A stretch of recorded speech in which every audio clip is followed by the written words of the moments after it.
Prince Charles headed to Merville Barracks this morning to present the Parachute Regiment with new colours. Prior to the poignant ceremony, Clarence House shared on Twitter a series of photographs from the early 1970s. In the first black and white snap, a young Prince Charles is seen securing the belts inside a military aircraft. A second picture taken in 1977 shows a man launching from an aircraft with the parachute. And the third snap shows the Prince of Wales in 1978 taking part in a parachute training course. Prince Charles completed his first parachute drop 50 years ago, aged 23. At the time, in 1971, he was taking part in a 4-month attachment with the RAF.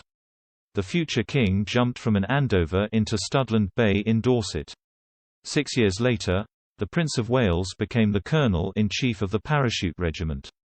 During today's ceremony in Colchester, Prince Charles presented new colours to the 1st, 2nd and 3rd Battalions of the Parachute Regiment.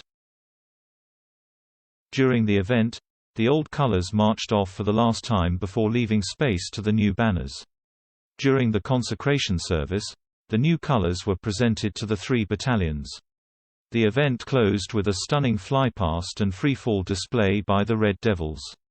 The ceremony saw only a handful of guests in attendance due to the COVID-19 restrictions still in place.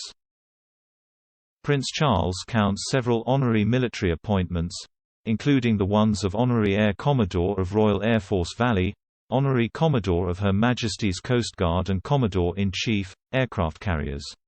While he did not serve on the front lines, he had a career in the Royal Navy, following in his father Prince Philip's footsteps. After a 6-week course at the Royal Naval College, Dartmouth, the Prince of Wales served on the guided missile destroyer HMS Norfolk and 2 frigates. In 1974 he qualified as a helicopter pilot and joined the 845 Naval Air Squadron, which operated from the commando carrier HMS Hermes. In February 2 years later, the Prince took command of the coastal minehunter HMS Bronington for his last 9 months in the Navy. Today's visit comes after a week packed of engagements for Prince Charles. Last week he spent 5 days in Wales visiting local businesses, charities and volunteers. Prince Charles visited Bwthyn NGS Macmillan Specialist Palliative Care Unit, where he spoke to staff who continued to work throughout the pandemic. Among the splendid locations he visited, there was St. David's Cathedral in Haverfordwest, where he marked the 100th anniversary of the church in Wales. And he headed to Glamorgan Cricket Club, where he showed off his ball control and chatted to football coach Zoe Denman-Ellis, founder of Lundby Juniors, a football academy for girls and young women.